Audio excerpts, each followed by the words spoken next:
Hello. Today we will be discussing eight simple short words by Eli Wiesel.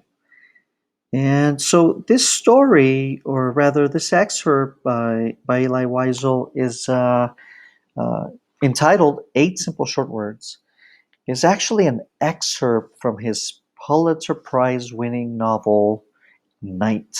It's a very famous novel, um, in some cases taught in a great deal of classrooms.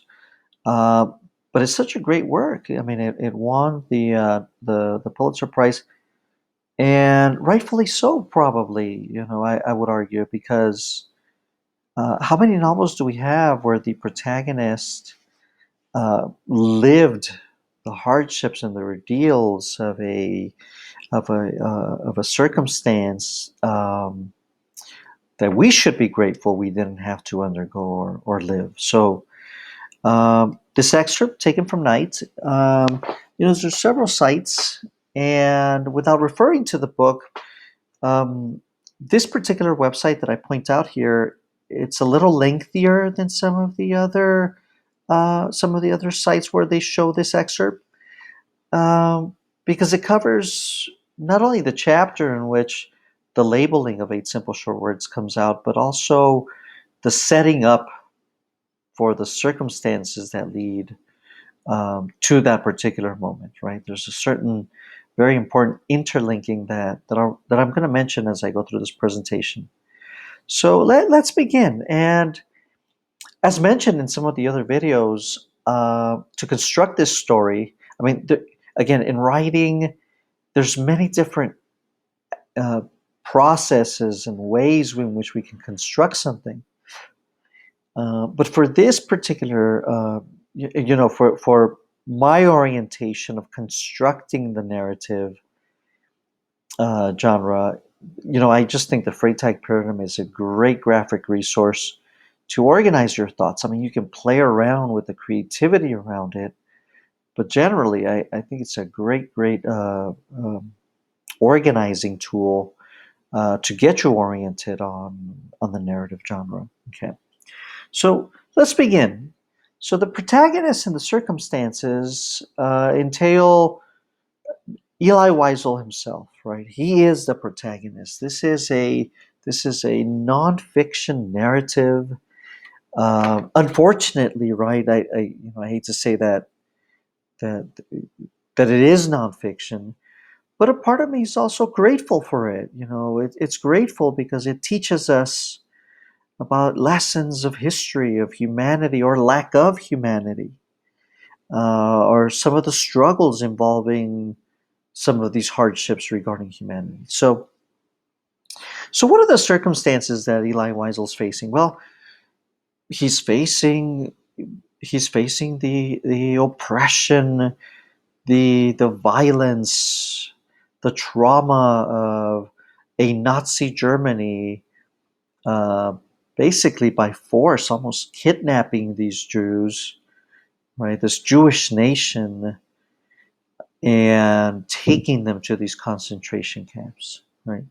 And of course, when they get into the wagon carts, the train carts that are taking them to these concentration camps, a great deal of trauma builds up. There's the unpredictability, the uncertainty of where exactly it is they're heading.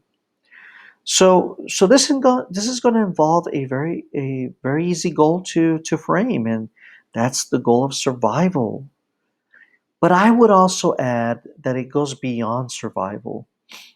I would also add that at least the emphasis of this particular excerpt, now the book as a whole, of course, it's how do we survive this ordeal, right? But at least this section of portion of the book, uh, it addresses the unity of not only the family but all the Jewish nation as a whole.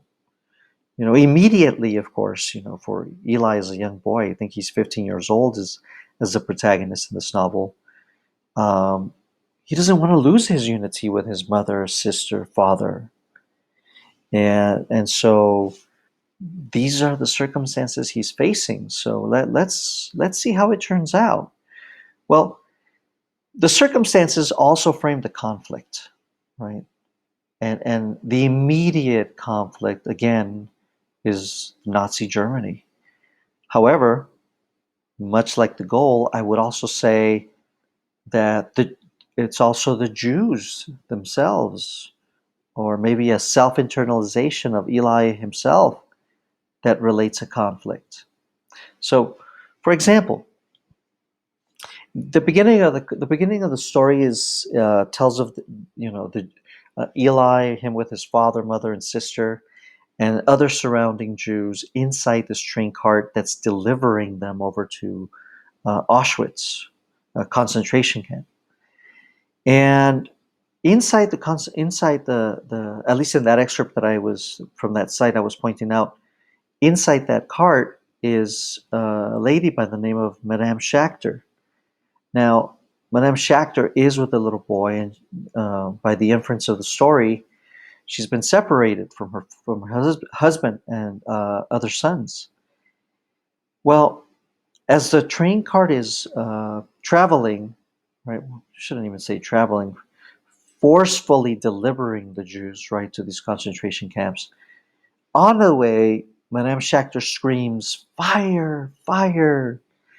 And initially, when she first says that, it alarms the Jews, and they look out. They look out maybe the slight apertures there on the cart, slight cracks or maybe slight visualizations where they can look outside, and there is no fire. So they're initially maybe okay, maybe it's just a slight trauma, and they're a little flustered that she in fact was mentioning that there was a fire. Well, she continues to shout, "Fire, fire," and it keeps alarming the Jews. Well, it gets to the point where Madame Schachter is struck in the head while her little boy's holding her hand, right? And she's left unconscious. So, I mean, picture Jews striking a woman on the head in front of her child, unconscious. So you can just imagine, or maybe we certainly can't imagine, right? We're not in those shoes, but we can configure, right? We can picture what they must, or we can think, or attempt to think, what they must have been going through to endure this traumatic event. Um, so you notice, at least here initially, there's immediate violence. At least in this excerpt that I'm pointing out, there's immediate violence, and it's unfortunately it's the more direct violence, at least in physical harm, uh, is by the Jews themselves upon one another. Now, the Nazi Germany, that's I'm not going to exclude them. Their harm is certainly more severe in the form of. That's not to say that striking a woman unconscious is not severe. It certainly is, but what's driving the Jews to these circumstances, right? And it's the severity of the circumstances, and the trauma, the nerves, right on the edge. Um, so this is where I say that the Jews themselves are a type of conflict. Now, when Eli Wiesel, when he enters, right, when he enters into Auschwitz, he encounters other Jews, and there's a type of aggression about them, and the aggression is both it's both a type of detachment, but it's also a type of urgency. Don't say you're 15, you're 18. Don't say you're 50, say you're 40, right? Helping out some of the neighboring Jews, helping out Eli and his father. Now, when the cart arrives, um, and they get out and they start entering Auschwitz, uh, they do see fire about, right? They eventually see fire about. And, Eli's father winds up saying, "Do you remember Madame Schachter?" Right, as if to say, you know, um, the woman was right, but here we are um, using aggression to try to maybe veil or erase that probability. Um, well, I mentioned that not only is it the Nazi Germany who's the conflict, but the Jews themselves, and this is because as Eli Wiesel, as he's confronting this conflict of being in a concentration camp and facing the hardships of death, uh, it's in one sense it's the and of course this is not a direct criticism on the Jewish nation. This is certainly straightforward to Nazi Germany. They separate Eli from his mother and sister. Women to the left, men to the right. If I recall correctly, it could be the other way around, but women to the left, men to the right. 8 simple short words. And those eight simple short words separate Eli from his mother and Eli and his father separate from his mother and sister. Well, that's also partially a type of parallel and a type of foreshadowing, because as they're walking on this line, the Germans have them walk, and they're approaching a fiery pit. Eli starts questioning many things, and one of the things he questions is faith. And he tells his father, why, well, he questions what they can do. He says, why don't we revolt? Why don't we unify and revolt? And the father keeps saying, well, hold on a second, have faith. And Eli, he's not going to take that. He's very doubtful, very skeptical, and he says, why should I thank the terrible master of the universe, right? He certainly took away my mother, my sister. He puts us in these circumstances. What do I have to thank him for? And he hears his father and other fellow Jews saying the prayer, uh, um, um, and he says, "I've never heard." It's the first time I hear them say a prayer for themselves, so to speak, right? As a protection from death itself. Um, And as Eli Wiesel's there and he's running out of options about how to resolve this problem, he too, ironically, winds up saying the prayer for himself.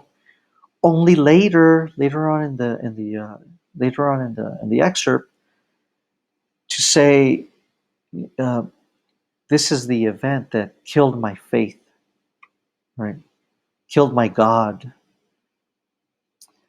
And so the way he faces this conflict is it's a facing of a dismissal, a rejection of the faith, right? Well, what happens in the fiery pit? Well, the Germans redirect them, and a few steps before they get there, they redirect them back to their barracks. Well, what's the following action after this? Well, the following action is, again, as told in the confronting of this conflict, is Eli has given up. He hasn't given up the quest for survival necessarily, but he's given up his faith, his God. And if we think about the goal of unity, you could argue that at least in this point in the story, he doesn't quite meet his goal. We know eventually later on, at least we don't see it in this excerpt, but later on we know he survives. He certainly has to have survived in order for him to write the book, but he loses his father later on in the novel, and certainly lost his mother, his sister, lost his faith, uh, and he's detached now from the Jewish nation, right? And that sense of unity is not maintained. Okay, so this is a very concise overview of Eli Wiesel's 8 simple short words. I hope this helps you understand it a little bit, and thank you.